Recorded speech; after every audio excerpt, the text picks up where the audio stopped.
Hello, it's Susan here from Komori no Hime Cosplay, and today we're going to talk about how to wash your costumes. Making a costume machine washable actually starts before the construction process. Fabrics like cotton hold up great for washing, and if you're unsure about the washing instructions of your fabric, you can check the end of the bolt. When constructing your garment, be sure to finish the edges of your pieces so that they are less likely to fray and come apart. And if you have parts of your costume that are not able to be washed, find a way to make them removable from the rest of the costume so you can wash the base component.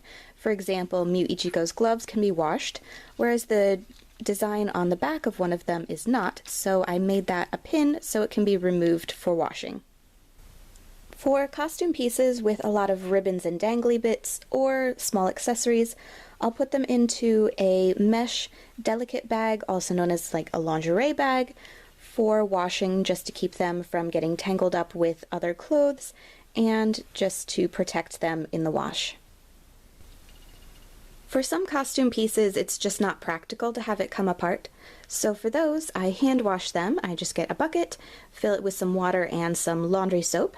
Then for pieces like Ichigo's tail, I will just dip in the waistband, or for Ichigo's choker, since it has this foam piece that I don't want to get wet, I'll just dip it into the water and soap solution, holding onto the tag so it doesn't get in the water. Then I'll rinse it in either the bathtub or the sink, and lay it on a towel to dry. And this was how to wash your cosplay costumes. I hope you found this video helpful. For more cosplay tutorial videos, please subscribe, and thank you very much for watching!